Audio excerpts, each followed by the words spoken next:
والدي ورحمهما كما ربياني صغيرا. السلام عليكم ورحمة الله وبركاته. الحمد لله نحمده ونستعينه ونستغفره ونعوذ بالله من شرور أنفسنا ومن سيئات أعمالنا. من يهده الله فلا مضل له ومن يضلل فلا هادي له. ثم الصلاة والسلام على رسول الله سيدنا محمد بن عبد الله وعلى آله وأصحابه ومن والاه لا حول ولا قوة إلا بالله. سبحانك لا علم لنا إلا ما علمتنا إنك أنت العليم الحكيم. اللهم ارزقنا فهم النبيين وحفظ المرسلين وإلهام الملائكة المقربين برحمتك يا أرحم الراحمين آمين يا رب العالمين. Amma ba'du, ma'asyiral muslimin, Bapak Ibu, para jamaah sekalian, para penegak salat, para pecinta ilmu, mudah-mudahan kita senantiasa dalam lindungan Allah Subhanahu wa taala. Alhamdulillah, tsumma alhamdulillah, puji dan syukur kehadirat Allah Subhanahu wa taala. Kesempatan siang ini Allah berikan lancar, Allah permudah untuk kita menunaikan tugas suci kita selaku umat Islam, yakni salat zuhur yang alhamdulillah kita tunaikan secara berjamaah tepat pada waktunya di dalam rumah Allah. Mudah-mudahan kurnia semacam ini tidaklah terlepas dari genggaman kehidupan kita sampai di mana waktunya Allah tetapkan untuk kita kembali pulang ke pangkuan Allah. Mudah-mudahan di hari kematian kita bahkan Allah masih tetapkan untuk kita nikmat sholat berjamaah 5 waktu. Insya Allah kematian kita diwarnai dengan husnul khatimah. Amin ya rabbal alamin. Para jamaah sekalian yang dimuliakan oleh Allah Subhanahu wa taala. Tercatat di dalam kitab Mukhtarul Ahadits An-Nabawiyah wal Hikam Al-Muhammadiyah yang dikarang oleh Syekh Sayyid Ahmad Al-Hashimi melalui periwayatan Ibnu Abi Dunya dari sahabat Rasul yang paling banyak meriwayatkan hadis dari Nabi, yaitu adalah sahabat Abu Hurairah. Berkata Rasulullah sallallahu alaihi wasallam, "Hadara malakul mauti rajulan yamutu, fashaqqa a'dha'ahu falam yajidhu 'amila khairan, thumma shaqqa qalbahu falam yajid fihi khairan. Fafakka lahyaihi fawajada tarafa lisanihi lasiqan bihakanihi yaqulu la ilaha illallah. Faghufira lahu bikalimatil ikhlas." Dalam hadis yang relatif panjang ini, Rasulullah sallallahu alaihi wasallam ingin menyampaikan daripada sifat Rahman dan Rahimnya Allah terhadap hamba-hambanya. Sejauh memiliki keimanan kepada Allah, menyatakan Allah sebagai Tuhan, Nabi Muhammad sebagai utusan, dan Al-Quran sebagai pedoman. Ditambah lagi dengan Allah mengetahui bahwa sifat dan tabiat karakteristik daripada penciptaan manusia itu tersendiri memiliki keterbatasan. Bukan sang penciptanya yang memiliki cacat dan celah, tapi yang membersamai dan sifat yang melekat pada diri kehidupan manusia itu yang memiliki kekurangan dan keterbatasan. Manusia tempat lupa, tempat khilaf. Ini yang membedakan antara makhluk dengan khalik, ciptaan dengan yang menciptakan. Dan dalam hal ini hadis mengangkat tentang poin di mana Allah Subhanahu wa taala begitu kasih dan sayangnya kepada setiap para hambanya yang memiliki iman kepada Allah Subhanahu wa taala. Karenanya Rasul menyampaikan di hadapan para sahabat, "Hadara malakul mauti rajulan yamutu." Rasul katakan malaikat maut hadir, datang menghampiri, mendekat, merapat kepada seorang yang meninggal dunia. Bahkan diawali dari kedatangan malaikat tersebut saat sakratul maut tengah dirasakan dialami oleh seseorang. Dalam keadaan sakratul maut. Mudah-mudahan sakratul maut kita diberikan ringan oleh Allah. Insya. Makanya doa yang sering kali kita panjatkan. Allahumma hawwin alaina fi sakratul maut. Coba tolong itu. Saat baca doa itu. Masukkan, resapkan, apresiasikan, hayati ke dalam batin kita. Bukan lagi hanya kerja lisan yang mengucapkan. Tapi juga tolong konekkan dengan nilai spiritual kita. Bahwa setiap kita akan mengalami sakratul maut. Dan sakratul maut ini adalah yang dahsyat sangat-sangat. Ribuan model penyakit tumplak-blak orang Betawi bilang pada satu titik yaitu seseorang yang mengalami sakratul maut. Tapi kendati demikian bagi orang-orang yang soleh, orang-orang yang istiqomah. Kematian itu bukanlah sesuatu yang mencemaskan, bukan sesuatu yang menakutkan, bukan sesuatu yang mengkhawatirkan. Justru sejatinya hari kematian itu adalah yaumul maut, yaumul falah wal farah. Hari kematian bagi orang-orang yang istiqomah menjalankan apa yang diperintah oleh Allah, menjauhkan apa yang dilarang oleh Allah, nilai takwa selalu menjadi selimut kehidupannya. Maka jangan khawatir dengan kematian. Kematian bagi orang-orang yang istiqomah itu adalah hari kemenangan, hari kesuksesan, hari keberhasilan yang sejati. Cerita dunia kita menang, tapi dalam cerita dunia kadang menang ada kemungkinan kita akan kalah pada masa selanjutnya. Cerita dunia hari ini kita rugi, jangan putus asa. Hari depan masih ada peluang untuk kita beruntung. Tapi kalau sudah hari kematian, saat itu Allah berikan kesuksesan, kesananya akan terus sukses, Pak. Kesuksesan yang gak akan pernah berganti kepada kegagalan. Kalau menang-menang terus, jaya-jaya terus, berhasil-berhasil terus. Karena tapal batas. Dunia tempat berjuang, negeri akhirat ya tempat bersenang-senang. Mudah-mudahan sekali lagi sakratul maut kita dimudahkan oleh Allah dan mati kita dalam keadaan husnul khatimah. Insya Allah. Dalam hadis ini Rasul menyampaikan malaikat maut saat menghadiri seseorang yang dalam keadaan sakratul maut sebentar lagi akan berpindah dari dimensi dunia ke negeri akhirat. Fasyaqqa a'dha'ahu falam yajidhu amila khairan. Mulailah bekerja ini.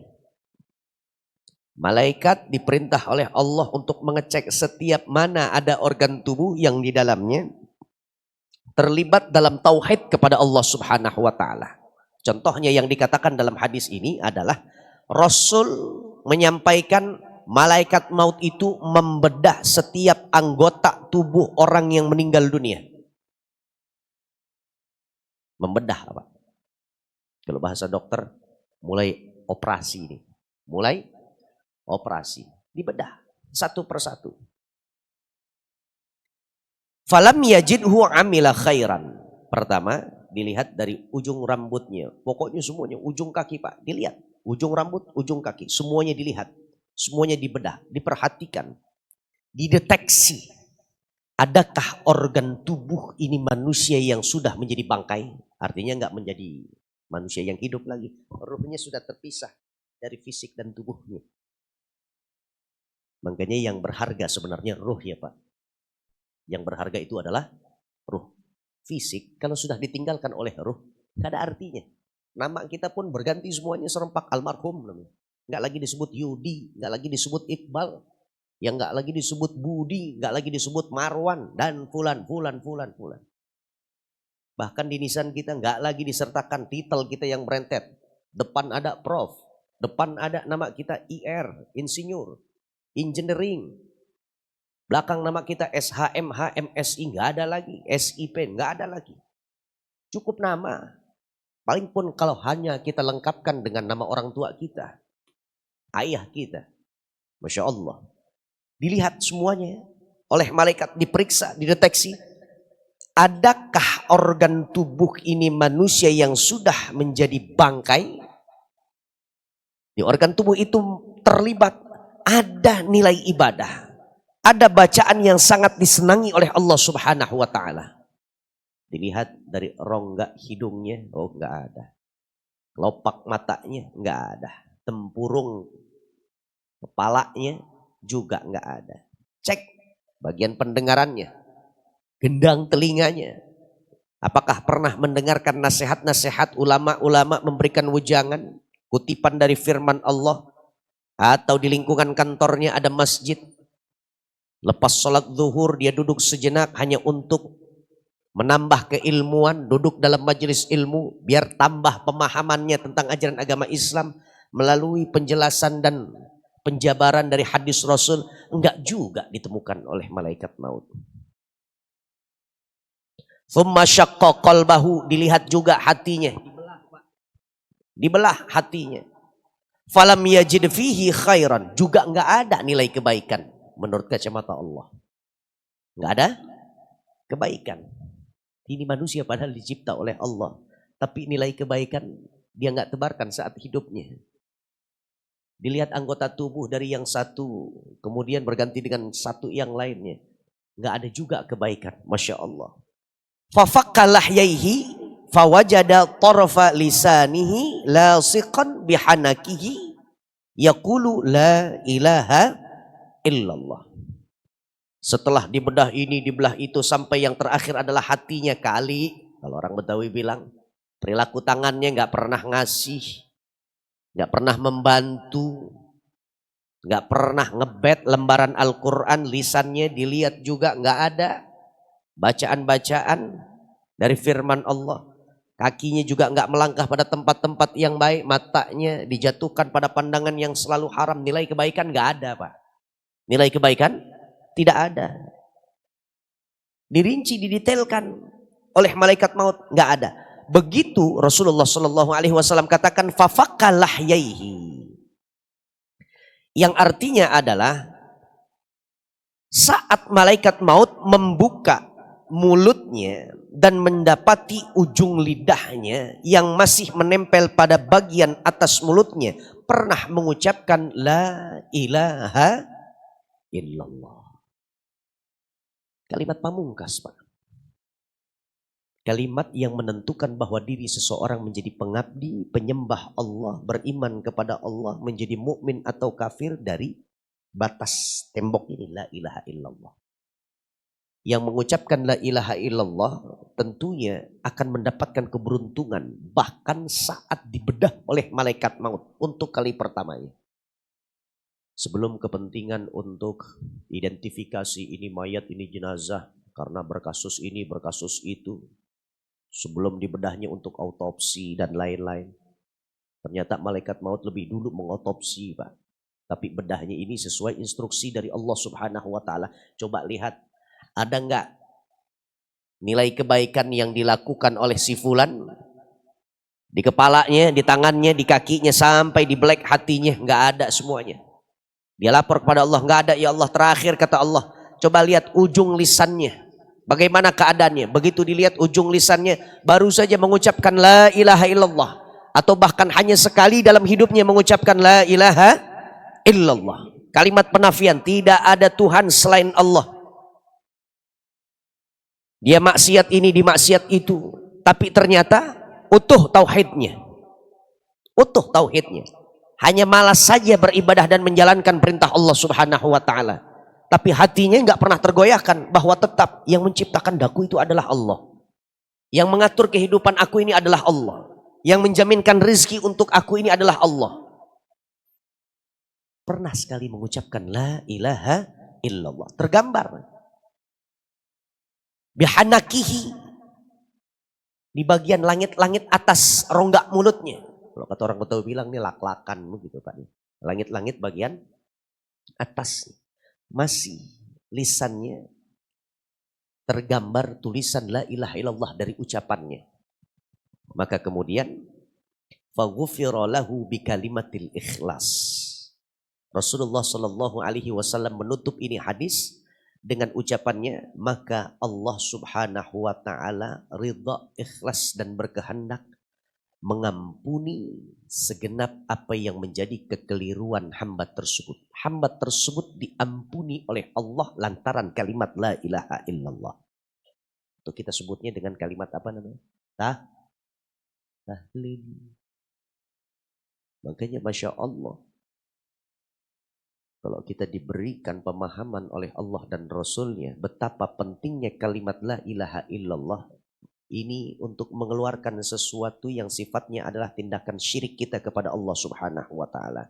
Kemudian memasukkan nilai tauhid kepada hati kita. Kalau sudah kalimat penafian tentang tidak ada Tuhan selain Allah, ya sudah, insya Allah aman sudah keimanan kita. Apalagi ditambah dengan zikir kita la ilaha illallah, semua apa yang Allah perintahkan kita kerjakan. Rangkaian rukun Islam dari sholatnya, puasa, ibadah Ramadannya, lalu kemudian membayar zakatnya ketika sampai haul dan nisabnya. Dititipkan oleh Allah rizki di atas rata-rata, kemudian kita berangkat haji, tunaikan umroh. Ditambah dengan tahlil yang kita jadikan sebagai wirid dan zikir hari-harian kita. Masya Allah. Tentu Allah akan ampuni, tapi sebaliknya. Kalau ada orang yang rajin ibadahnya, tapi maaf, kalimat la ilaha illallahnya pun bermasalah. Berapa banyak kita temukan, sholat, puasa puasa. Tapi terkadang perbuatan yang mengarah kepada tindakan syirik tetap dia lakukan. Innallaha ta'ala, sungguh Allah Subhanahu wa ta'ala, la yaghfiru an yushraka bihi syai'an wa yaghfiru ma duna dzalika liman yasha'. Allah tidak akan pernah berkenan untuk memaafkan seorang hamba yang melakukan satu dosa. Dosa itu bernama syirik kepada Allah. Akan tetapi apapun dosanya sejauh tidak syirik kepada Allah, dosa kepada Allah meninggalkan perintah atau apa yang dilarang oleh Allah justru itu yang dilakoni, Allah berkehendak untuk memberikan ampunan kepada orang tersebut. Sejauh tidak syirik. Makanya bahasa anak sekarang bilang, kalau udah syirik nggak ada obat, Pak. Kalau dosanya udah syirik, nggak ada obat. Masya Allah. Bercampur di dalam hati yang sama memiliki dua Tuhan atau Tuhan yang berbilang-bilang, lebih dari dua bahkan. Nggak bisa. Gak usah jauh-jauh, Pak. Ikatan habluminan nas kita aja. Dengan istri kita yang di rumah. Kita madu dia. Kita adakan tandingan-tandingan dari kecantikan istri kita. Diambil dari rupa gadis yang lain.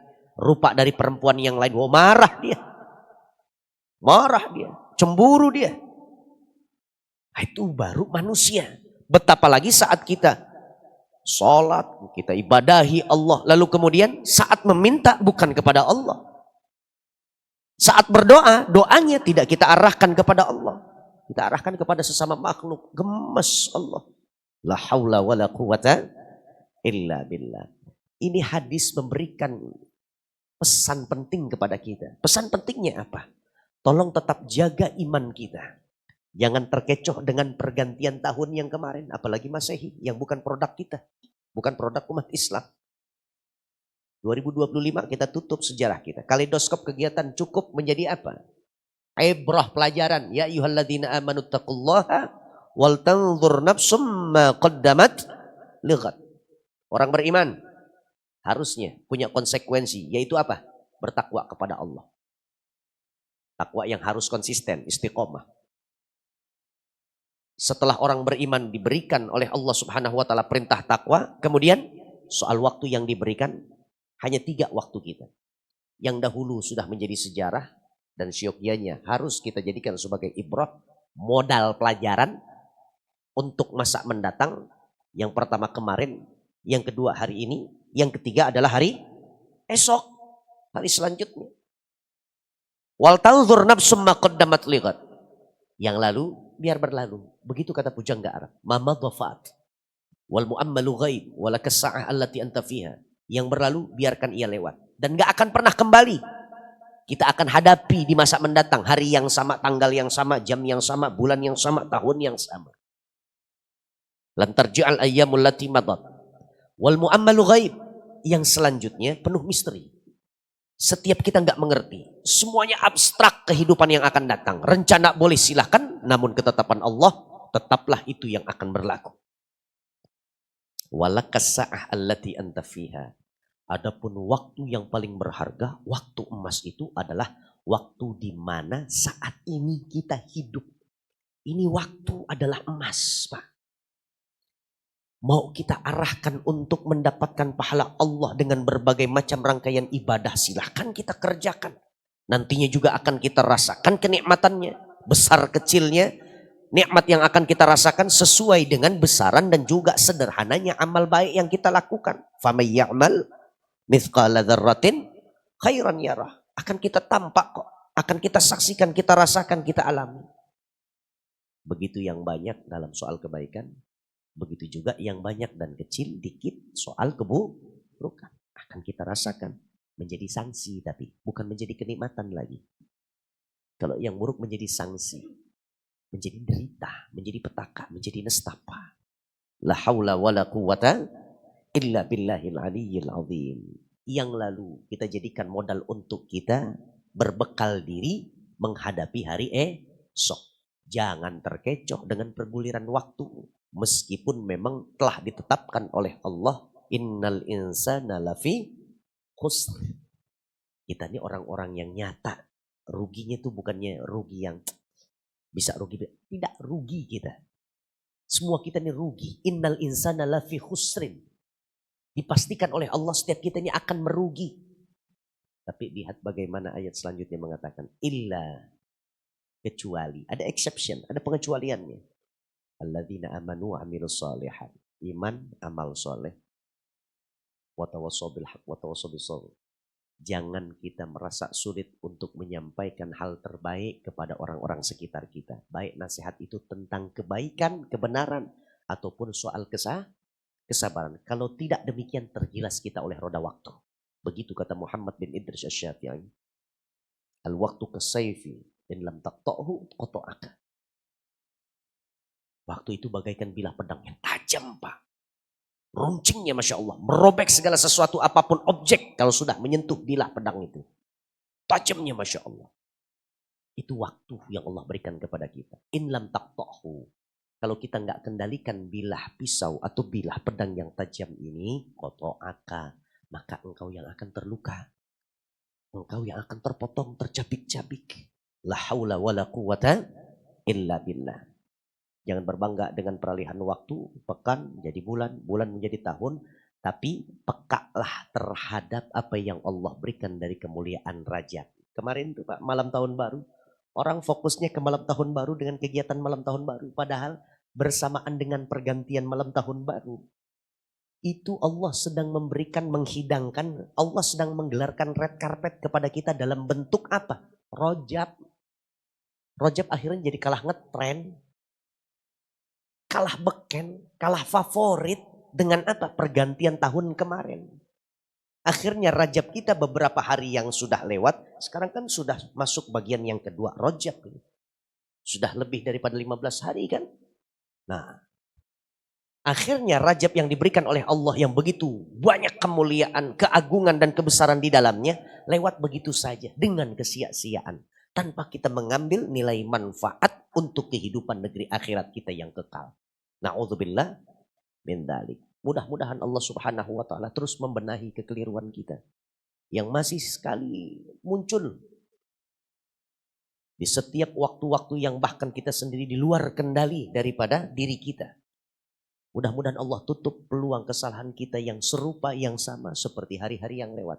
Insya Allah di tahun 2026 nggak ada lagi muncul itu kekeliruan. Dan apa saja yang Allah berikan kepada kita kemampuan untuk melakukan tindakan ibadah di tahun 2026 justru Allah buka lebar, Allah angkat portalnya. Sehingga sangat berpeluanglah kita memiliki celah sangat untuk kita melakukan dan mengistiqomahkan kebaikan yang sudah kita pupuk bersama.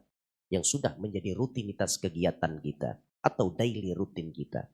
Dan kita berdoa mudah-mudahan saat jelang kita kembali ke pangkuan Allah melalui dasar hadis yang kita baca tadi, mudah-mudahan Allah perkenankan kita mengucapkan kalimat tauhid la ilaha illallah Dengan kalimat penutup ini sesuai janji Rasulullah Shallallahu Alaihi Wasallam, man akhira kalamihi minad dunya la ilaha illallah dakhala jannah.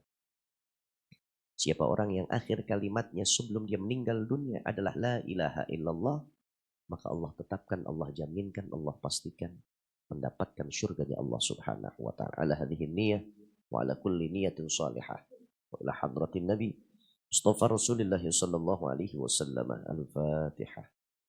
A'udzu billahi minasyaitonir rajim. Bismillahirrahmanirrahim. Alhamdulillahi rabbil alamin arrahmanir rahim maliki yaumiddin. Iyyaka na'budu wa iyyaka nasta'in. Ihdinas siratal mustaqim. Shiratal ladzina an'amta 'alaihim ghairil maghdubi 'alaihim. Bismillahirrahmanirrahim. Alhamdulillahi rabbil alamin. Allahumma shalli ala sayyidina Muhammad وعلى آل سيدنا محمد. اللهم إنا نستودعك ما علمتناه وما حفظناه وما قرأناه فردده إلينا عند حاجاتنا إليه. بارك اللهم لنا في رجب وشعبان وبلغنا رمضان. اللهم اغفر لنا وارحمنا وتب علينا. اللهم يا أمان الخائفين آمنا مما نخاف. يا أمان الخائفين سلمنا مما نخاف. يا أمان الخائفين نجنا مما نخاف. يا كافي البلاء اكفنا البلاء قبل نزوله من السماء. يا علما بما يكون اكفنا شر ما يكون قبل أن يكون حتى لا يكون. اللهم يا عالما بما ينزل اكفنا شر ما ينزل قبل أن ينزل حتى لا ينزل.